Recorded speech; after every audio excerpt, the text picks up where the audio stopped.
everyone and welcome to the Time to Cook Club Advance. So today we're going to be making spicy chorizo shakshuka. So hopefully if you're joining me today you have all of your ingredients weighed out, measured and ready to go, and also the equipment from the equipment list. So let's make a start.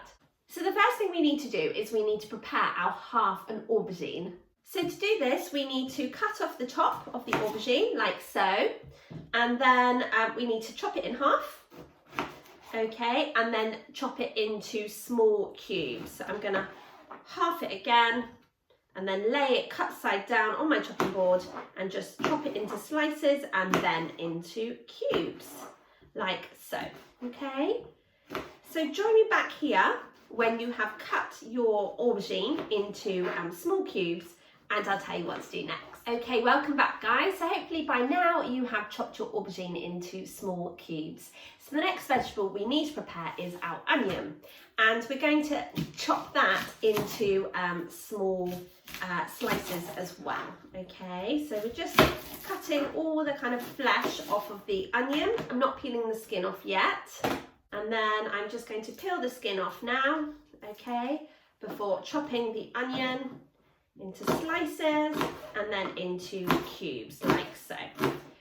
So just keep going until you have prepared your onion, and then we'll continue together. Okay, welcome back guys. The next vegetable we need to prepare are our peppers, okay? We're using a red and a yellow pepper. So what we're going to do is we're going to pop our knife in and we're just going to cut the pepper in half, and we can actually pull it apart for the last bit. Okay, before cutting the top part of the pepper just to neaten it up, and then pulling out any kind of bits of pith, okay, like so. And we're going to do the same with the other one. And take all of the pips out and the stalk, okay, and then if we need to we can make a little cut in the bottom if there's a little stalk at the bottom too. Okay, so now what we're going to do is we're going to cut our pepper into strips like so. Okay, obviously being really careful with our fingers. And then once we've got slices, we're going to cut those slices up into small cubes, okay? And I'm just popping my vegetables into a little bowl as I cut them up, okay? So join me back here when you have cut your yellow and your red pepper into cubes, and I'll tell you what to do next. Okay, welcome back guys. So hopefully by now you have chopped your pepper into small cubes. So now what you'll need to do is you need to put a little bit of olive oil into a frying pan, like so. So you're going to heat the oil on a hob before adding the diced chorizo. You're then going to add in the 2 cloves of crushed garlic. You're going to add in the diced aubergine and also the diced pepper, red and yellow pepper. And you're also going to add in the chopped onions. And you're going to continue to cook for about 2 to 3 minutes. So join me back here when you've done that and we can continue to go. Okay, so hopefully by now you've fried off your chorizo, your red onion, your 2 cloves of crushed garlic, your aubergine and your red and yellow pepper. So we're now going to add in our spices. We're going to add 1 dessert spoon of paprika. Okay, and we're going to measure that out over a little cup, and that way if too much comes out all at once then we're not spoiling the rest of the ingredients, okay? So 1 dessert spoon of paprika, like so, okay? You're also going to add in half to 1 teaspoon of chili powder, depending on how hot you like it. So I'm just popping half in. And you're going to add in half a teaspoon of ground cumin, okay? We're going to season the mixture with some salt and some pepper, so just a little pinch of pepper.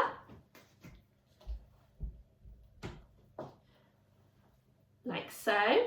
And then you're going to return the frying pan to the heat to cook for a further 6 minutes, just until the vegetables start to soften. Okay, so while you're heating those vegetables on the hob, you need to keep continually stirring them with a spatula or a wooden spoon, okay, just to make sure that they don't burn on the bottom. So join me back here when you've cooked your mixture on the hob for another 6 minutes, and I'll tell you what to do next. Okay, welcome back guys. So hopefully by now your vegetables are nice and soft. So now it's time for us to add in our 2 tins of chopped tomatoes. I'm going to be using passata instead. Okay, you can use either, that's absolutely fine. So we're going to pop those ones in to the mixture. We're also going to add our 2 tablespoons of tomato puree. Okay, so I always find it much easier to pop my spoon onto a chopping board and then squeeze the tube with both hands, otherwise it can be a little tricky. And that's going to give our sauce a lovely concentrated tomatoey flavour. Okay, so we're using 2 tablespoons, like so. We're then going to pop in 1 teaspoon of sugar, and that's going to bring out the flavour of the tomatoes. And we're going to stir really well with either a spatula or a spoon to just combine all of those ingredients, okay? If your frying pan, like mine, is very full, then just do this very carefully, otherwise it'll kind of all splatter out, okay? Like so. Great work, guys, well done.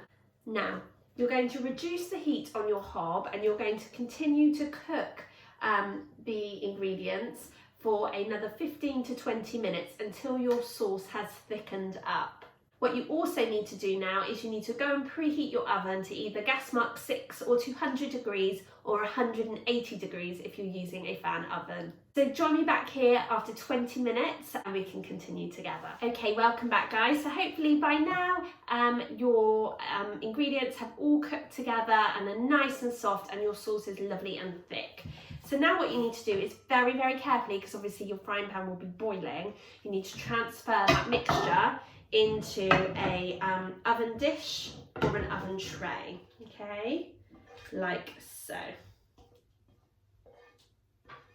Great work, guys, well done. So now what you need to do is you need to make 4 little kind of holes or wells in your mixture, and that's where you're going to crack your eggs, or put your eggs, I should say, okay? So what we're going to do, we're going to crack 4 eggs.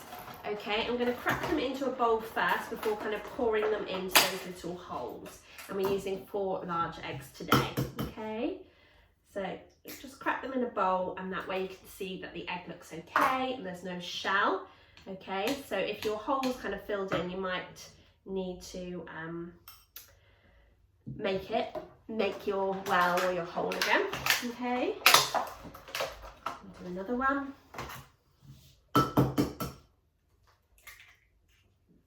So, and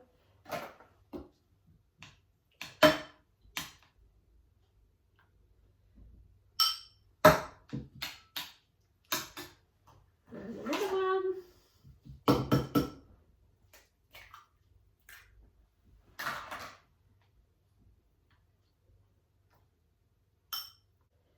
And one more.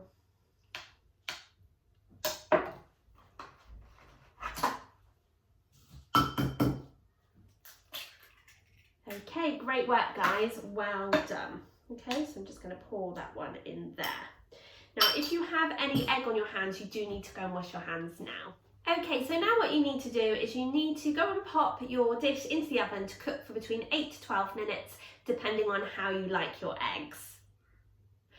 Join me back here once you've popped your dish in the oven and I'll tell you what to do next. Okay, welcome back, guys. So now while your eggs are cooking, you need to get your feta and you're just going to kind of chop it into small chunks, because we're going to crumble the feta over the top of our dish once it's been cooked, okay? Which is going to add a lovely salty flavour to our baked eggs. Okay, welcome back, guys. So hopefully by now your spicy chorizo shakshuka has cooked and is smelling absolutely delicious. So just as a finishing touch, you can pop on some crumbled feta and also some washed coriander, fresh coriander leaves. I'm serving my dish with some buttered bread to dip into my eggs and also to soak up my tomato sauce. So I really hope you guys enjoyed joining me for today's recipe. And more importantly, I hope you enjoy eating it and sharing it with the rest of your family. Thank you so much for joining me, and I really look forward to seeing you guys again next week when we'll be making the last bake in our February menu of flippin' awesome pancakes and tasty brunch ideas. Have a super week!